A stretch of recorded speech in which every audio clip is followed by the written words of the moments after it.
Verdade ou mito? Que a gente dá comida amolecida atrasa a chegada dos dentes do bebê.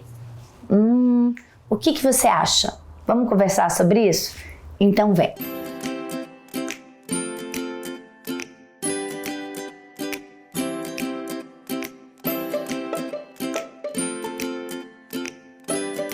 Outro dia estava conversando com um médico, com um dentista que eu amo, o Dr. João Martinez, que ele cuida dos meus dentes, cuida dos dentes da minha família e ele é especialista em mastigação. E aí a gente estava batendo um papo muito cabeça. E uma das coisas que a gente estava falando é da importância da mastigação. Eu estava falando para ele que eu recebo muitas mães no meu direct e nas formas que elas chegam para falar comigo, falando assim que que a dentição das crianças delas estão atrasada, que já faz 6, 7, 8, 9 meses e não nasceu o primeiro dente. E aí elas ficam angustiadas. Aí ele estava me contando que sim, pode ter o fator hereditário, genético, que algumas crianças demoram para nascer os dentes por uma questão hereditária, mas pode também ter um fator ambiental, por falta de estímulo.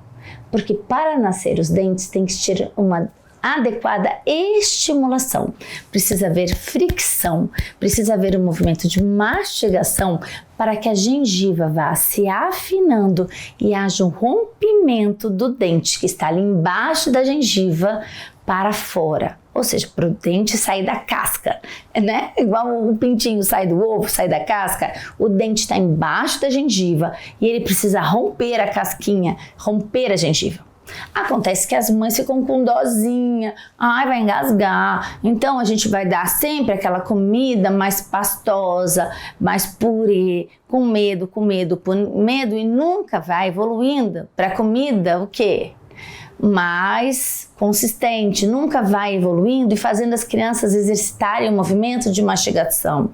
Não vai seguindo as orientações que eu passo na playlist de alimentação, não seguem as orientações do Ministério da Saúde, não dão para a criança oportunidade de aprendizado.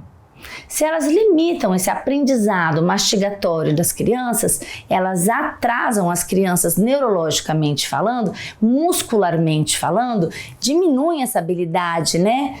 E isso faz com que a gengiva continue grossa.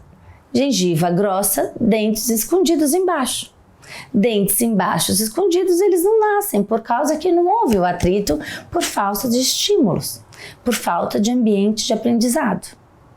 Então é muito importante seguir as recomendações do Ministério da Saúde em questão de consistência.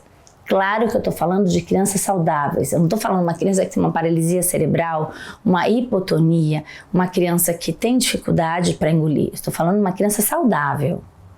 Crianças saudáveis que podem sim ser evoluídas na consistência como é recomendado mesmo.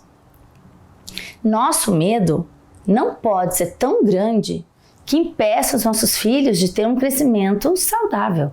A gente não pode deixar o nosso medo atrapalhar o desenvolvimento dos nossos bebês.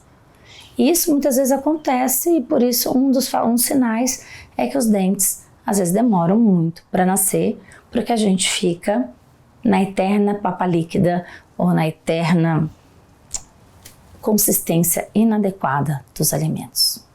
Então, se isso está acontecendo com você, procure um odontopediatra, procure uma fonoaudióloga, vá avaliar a boquinha do seu bebê. E procure uma psicóloga também, né? Porque a gente tem que fazer e permitir que nossos filhos cresçam.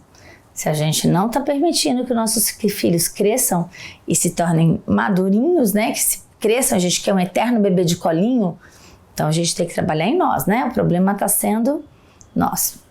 E eu sei porque eu já passei por isso, já precisei trabalhar o desapego e deixar nossos filhos terem asa e crescerem, se fortalecerem, né? Então a gente tem que, por amor, também permitir que eles cresçam e se desenvolvam. Então a gente tem que se amar, amando eles também. Entenderam? Então, sinal de dentição que não sai, preste atenção. Converse com seu odontopediatra.